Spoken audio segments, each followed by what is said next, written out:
Welcome back everyone. Welcome to civil services study practice set number ये 112 है। ये test series UPPSC PCS के लिए चल रही है। प्रैक्टिस करेंगे इसमें हम जीएस के प्रश्नों पर और मिक्स प्रश्न होंगे इसमें। बाकी इस टेस्ट सीरीज की प्लेलिस्ट बना रखी है, वहां पर आप टेस्ट नंबर 1 से लेकर 112 तक पहुंच सकते हैं। डिस्क्रिप्शन बॉक्स में लिंक है। उसका पहला प्रश्न, परिसीमन आयोग की अध्यक्षता किसके द्वारा की जाती है? पहले भी हमने सेपरेटली चर्चा की है परिसीमन आयोग पर टेस्ट सीरीज में। परिसीमन आयोग की अध्यक्षता की जाती है उच्चतम न्यायालय के सेवानिवृत्त न्यायाधीश के द्वारा, यानी उच्चतम न्यायालय या सुप्रीम कोर्ट के अवकाश प्राप्त न्यायाधीश के द्वारा। ये है इसका आंसर। तो परिसीमन आयोग को सीमा आयोग यानी बाउंड्री कमीशन के नाम से भी जाना जाता है। परिसीमन आयोग की अध्यक्षता उच्चतम न्यायालय के एक अवकाश प्राप्त न्यायाधीश के द्वारा की जाती है। क्वेश्चन नंबर 2 पर आ जाइए। भारतीय संविधान के किस अनुच्छेद द्वारा नगर पालिका कानूनों को अद्यतन बना दिया गया? नगर पालिका कानूनों को अपडेट बना दिया गया, अद्यतन बना दिया गया। 71, 72, 74 या 73? तो ये था 74 कॉन्स्टिट्यूशन अमेंडमेंट यानी 74वां संविधान संशोधन। BC है इसका आंसर। देखिए 1992 का 74वां संविधान संशोधन ने भारत के संविधान में एक नया भाग 9th A जोड़ा, ठीक है, और इसने भारत में नगरपालिका कानूनों को अद्यतन किया। यह अधिनियम 1 जून 1993 को लागू हुआ। इसमें विकल्प C सही उत्तर होगा, यानी तीसरा वाला।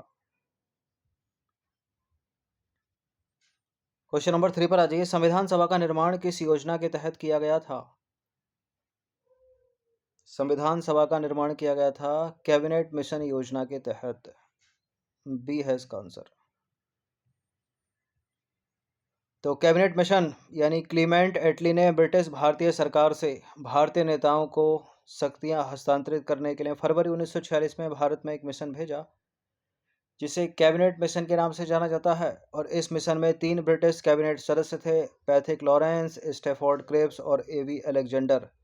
कैबिनेट मिशन का उद्देश्य ब्रिटिश भारत से भारतीय नेतृत्व को सत्ता हस्तांतरण पर चर्चा करना था। और भारत की संविधान सभा का निर्माण नवंबर 1946 में कैबिनेट मिशन योजना के तहत किया गया। तो विकल्प B करेक्ट है। देखिए कैबिनेट मिशन योजना जो है मई 1946 में प्रकाशित हुई तथा पहली बार संविधान सभा के लिए चुनाव आयोजित हुए। क्वेश्चन नंबर 4 पर आ जाइए। साइमन कमीशन किसकी समीक्षा के लिए भारत आया था? भारत सरकार अधिनियम 1909, भारत सरकार अधिनियम 1919, भारत सरकार अधिनियम 1935, चार्टर अधिनियम 1853 का। क्या है इसका आंसर? साइमन कमीशन आया था भारत सरकार अधिनियम 1919 की समीक्षा के लिए भारत, और सारे के सारे सदस्य इसमें अंग्रेज थे, कोई भारतीय नहीं था, इसलिए इसका विरोध किया। साइमन कमीशन का विरोध किया गया। ये प्रश्न कई बार एग्जाम में पूछा हुआ है इसके ऊपर। तो साइमन कमीशन भारत सरकार अधिनियम 1919 की समीक्षा के लिए वर्ष 1927 में ब्रिटिश सरकार द्वारा नियुक्त एक सर्वश्वेत आयोग था, यानी इसमें सारे के सारे सदस्य जो थे वो अंग्रेज थे, कोई भी इसमें भारतीय नहीं था। 5वां प्रश्न है, किस संविधान संशोधन के द्वारा प्रस्तावना में यानी उद्देशिका में संविधान की, या प्रियम्बल अंग्रेजी में बोलते हैं, समाजवादी शब्द जोड़ा गया?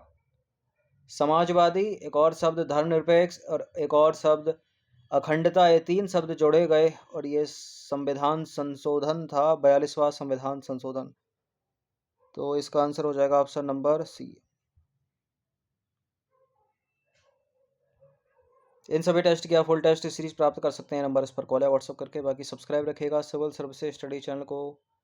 देखिए 42वां संविधान संशोधन अधिनियम, इसको मिनी कॉन्स्टिट्यूशन या लघु संविधान भी कहते हैं, 1976 का है ये। 42वें संविधान संशोधन अधिनियम द्वारा 3 नए शब्द हमारे संविधान की प्रस्तावना या उद्देशिका या प्रियम्बल में जोड़े गए, समाजवादी, धर्मनिरपेक्ष और अखंडता। क्वेश्चन नंबर 6 पर आ जाइए। शिक्षा और वन को किस संविधान संशोधन के द्वारा राज्य सूची से संप्रति सूची में स्थानांतरित कर दिया गया? भारतीय संविधान में 12 अनुसूचियां हैं, उसमें जो 7वीं अनुसूची है उसमें 3 सूची हैं, संघ सूची, राज्य सूची और संप्रति सूची। तो कुछ विषय पहले राज्य सूची में थे, उन्हें संप्रति सूची में स्थानांतरित कर दिया गया, जैसे कि शिक्षा हो गया, वन। तो किस संविधान संशोधन अधिनियम के द्वारा किया गया वही पूछ रहा है। 42वां, 44वां, 73वां, 74वां? ये किया गया 42वें संविधान संशोधन के द्वारा। ए है इसका आंसर। देखिए 42वें संविधान संशोधन जो हुआ था 1976 में, मनी कॉन्स्टिट्यूशन भी इसको कहते हैं। 5 विषयों शिक्षा, वन, जंगली जानवर, पक्षी संरक्षण, वजन मापतोल और न्याय प्रशासन, इन सबको राज्य सूची से संपत्ति सूची में स्थानांतरित कर दिया गया।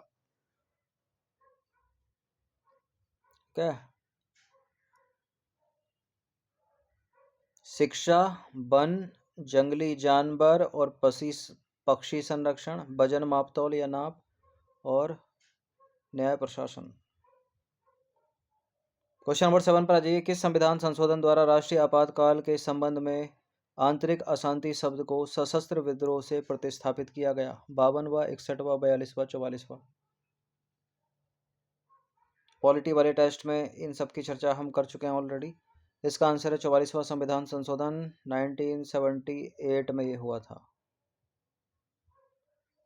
तो 44वें संविधान संशोधन अधिनियम 1978 के द्वारा राष्ट्रीय आपातकाल के संबंध में आंतरिक अशांति शब्द को सशस्त्र विद्रोह से प्रतिस्थापित किया गया। अन्य प्रावधान मतलब 44वें संविधान संशोधन अधिनियम 1978 के द्वारा और क्या क्या किया गया? कैबिनेट की लिखित सिफारिश के आधार पर ही जो राष्ट्रपति है वो राष्ट्रीय आपातकाल की घोषणा कर सकते हैं, ये किया गया। मौलिक अधिकारों की सूची से संपत्ति के अधिकार को हटाकर इसे कानूनी अधिकार बना दिया गया। ठीक है, इसे कानूनी अधिकार बना दिया गया। अनुच्छेद 20, अनुच्छेद 21 द्वारा दिए गए मौलिक अधिकारों को राष्ट्रीय आपातकाल के दौरान निलंबित नहीं किया जा सकता। ये सारे प्रावधान किए गए 44वें संविधान संशोधन 1978 में। राष्ट्रीय आपातकाल किसमें है? अनुच्छेद 352। क्वेश्चन नंबर 8 पर आ जाइए। शिक्षा का अधिकार किस संविधान संशोधन द्वारा मौलिक अधिकार में शामिल किया गया? प्रथम, 42वां, 44वां, 86वां? इसका आंसर ऑप्शन नंबर डी, 86वां संविधान संशोधन। 86वां संविधान संशोधन 2002 में हुआ था। ये भारत के संविधान में 86वें संशोधन ने शिक्षा के अधिकार को मौलिक अधिकार के रूप में परिभाषित किया, स्थापित किया। एक नया अनुच्छेद 21A इसमें जोड़ा गया, 21 में ए जोड़ा गया, जिसके अंतर्गत 6 से 14 वर्ष के बच्चों के लिए शिक्षा के अधिकार को मौलिक अधिकार के रूप में स्थापित किया गया। क्वेश्चन नंबर 9 पर आ जाइए। खाद्य संरक्षण आयोग निम्नलिखित में से किस अधिनियम के अंतर्गत स्थापित एक वैधानिक निकाय है? खाद्य सुरक्षा और मानक अधिनियम 2011, खाद्य सुरक्षा और मानक अधिनियम 2006, खाद्य सुरक्षा अधिनियम 2011, खाद्य सुरक्षा अधिनियम 2013? ये है इसका आंसर। खाद्य संरक्षण आयोग जो है वो राष्ट्रीय खाद्य सुरक्षा अधिनियम 2013 के तहत एक नियुक्त निकाय है। इसकी भूमिका किसी राज्य में राष्ट्रीय खाद्य सुरक्षा अधिनियम के कार्यान्वयन की निगरानी करना है, इसकी खाद्य संरक्षण आयोग की। क्वेश्चन नंबर 10 है। भारतीय संविधान के अनुसार संघ का प्रमुख कौन होता है? Chief justice of India, PM India का, वाइस प्रेसिडेंट या प्रेसिडेंट? बताइए, इसका आंसर सी है या ए है? इसका आंसर है ए, भारत के राष्ट्रपति। तो हमारे संविधान के अनुसार भारत का राष्ट्रपति संघ का प्रमुख होता है और वह देश का मुख्य कार्यकारी अधिकारी है। 11वां प्रश्न है। निम्नलिखित में से कौन सी वायुमंडलीय परत जलवायु और मौसम में सभी परिवर्तनों के लिए जानी जाती है? तो सबसे निचली परत है ये, इसको बोलते हैं ट्रोपोस्फियर यानी क्षोभमंडल।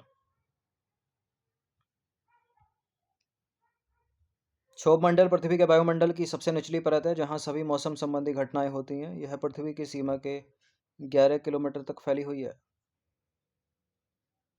12वां प्रश्न यह है साइंस का। कोशिका झिल्ली की खोज किसने की? कैमिलो गोल्जी, क्रिश्चियन डी डूबे, Robert brown, Robert Hooke? Robert Hooke इसका आंसर है डी। तो रॉबर्ट हुक ने कोशिका की खोज की। कोशिका के बारे में यदि हम और जानें तो कोशिका जो है सभी ज्ञात जीवों की बुनियादी संरचनात्मक और कार्यात्मक इकाई है। यह जीवन की सबसे छोटी इकाई है और इसे अक्सर जीवन का मूलभूत अंग कहा जाता है। रॉबर्ट हुक ने कोशिका शब्द गढ़ा और पहले जीवित कोशिका की खोज किसने की? ल्यूवेनहोक ने की।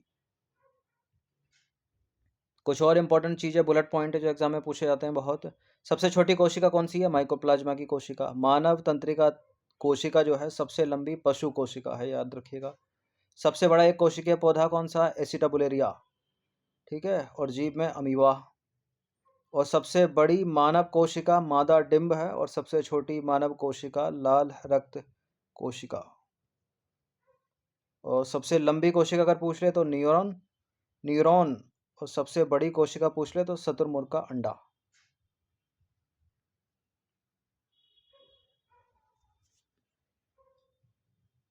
क्वेश्चन नंबर 13 पर आ जाइए। सुजनकी अध्ययन है डैश का। सुजनकी अध्ययन है पौधों के अनुवांशिक, मानव जाति की विभिन्न जातियों, यूरोपीय मूल के लोग, मानव प्रजाति को उनके अनुवांशिक घटकों को बदलना। देखिए ए है इसका आंसर। सुजनकी मानव प्रजाति को उनके अनुवांशिक घटकों को बदलने की शाखा है। तो सुजनकी शब्द और इसके अध्ययन का आधुनिक क्षेत्र पहली बार 1883 में फ्रांसिस गैल्टन द्वारा प्रस्तुत किया गया। सुजनकी मानव के अनुवांशिक घटकों को परिवर्तित कर मानव जाति के उत्थान का अध्ययन है। यह विश्वासों और प्रक्रियाओं का एक समूह है जिसका उद्देश्य मानव जनसंख्या की आनुवंशिक गुणवत्ता में सुधार करना है। इसका उपयोग वांछित वंशानुगत विशेषताओं की पहचान करके भावी पीढ़ियों को यानी आने वाली पीढ़ियों को बेहतर बनाने के लिए किया जाता है।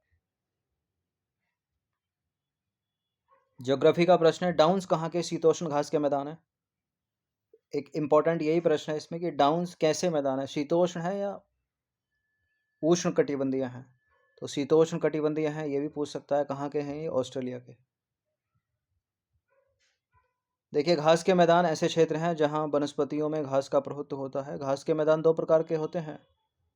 एक, उष्णकटिबंधीय घास के मैदान जो आमतौर पर उष्णकटिबंधीय वन और रेगिस्तान की पेटियों के बीच स्थित होते हैं। दूसरा, समशीतोष्ण घास के मैदान जो आमतौर पर रेगिस्तान और समशीतोष्ण वनों के बीच होते हैं।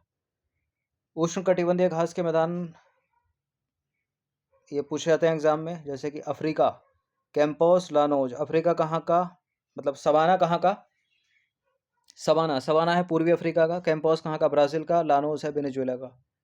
अब आ जाइए समशीतोष्ण घास के मैदानों पे।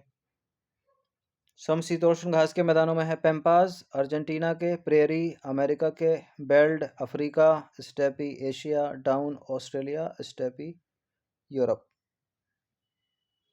ठीक है, स्टेपी जो है वो यूरोप में भी हैं और एशिया में भी हैं। कभी कभी इनको बुक्स में यूरेशिया भी लिखा रहता है, इसलिए दोनों यहाँ लिखा है।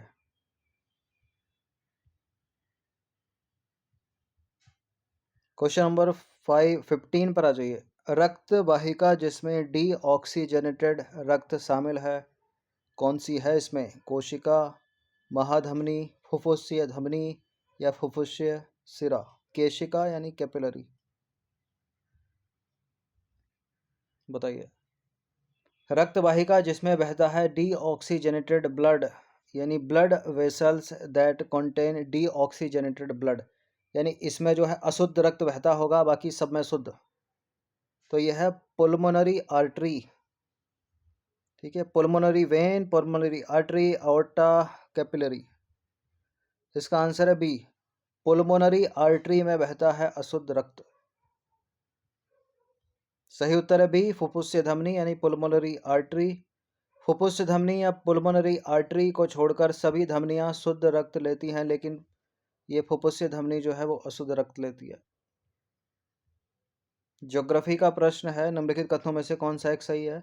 दक्षिण पश्चिम मानसून भारत में कुल वर्षा का लगभग 86% योगदान देता है। मानसून की शुरुआत के साथ तापमान और आर्द्रता का स्तर बढ़ जाता है। देखिए दक्षिण पश्चिम मानसून भारत में कुल वर्षा का 86% योगदान देता है, ठीक है स्टेटमेंट। लेकिन जब मानसून का आगमन होता है तो तापमान तो गिर जाता है ना, कम हो जाता है, इसलिए गलत है। आर्द्रता का स्तर बढ़ जाता है, ये सही है। तो एक गलत एक सही, लेकिन कटेगा तो पूरा, ये गलत है दूसरा वाला स्टेटमेंट।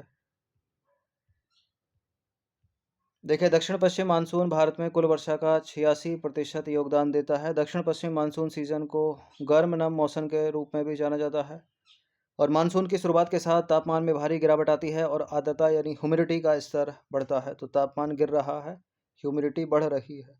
दक्षिण पश्चिम मानसून जो सीजन है वो जून से मध्य सितंबर तक होता है। एलिनो के ऊपर एक और प्रश्न है, यह है ज्योग्राफी का। एलिनो के संदर्भ में निम्नलिखित कथनों पर विचार करेंगे, कौन सा इसमें सही होगा। एलिनो समुद्री जल के वाष्पन में अनियमितता उत्पन्न कर सकता है। एलिनो समुद्र में मछलियों की संख्या कम कर देता है। बिल्कुल ये करेक्ट है, दोनों के दोनों स्टेटमेंट। यही होता, बढ़ा देता है तो गलत हो जाता। सी सही है, दोनों सही हैं।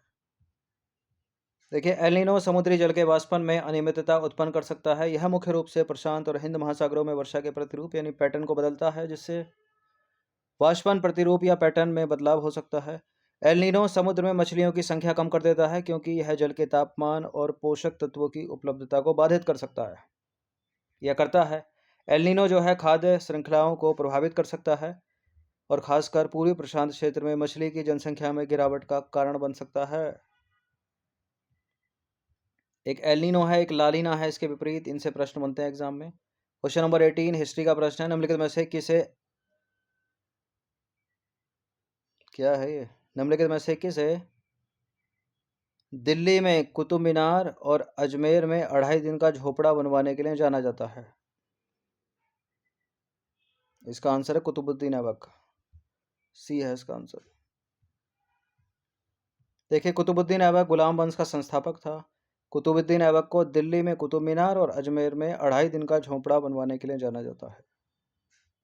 क्वेश्चन नंबर 19 पर आ जाइए। मोहम्मद बिन तुगलक का वास्तविक नाम इनमें से कौन सा था? मुबारक खां, कासिम खां, अशरफ खां, उलुग खां।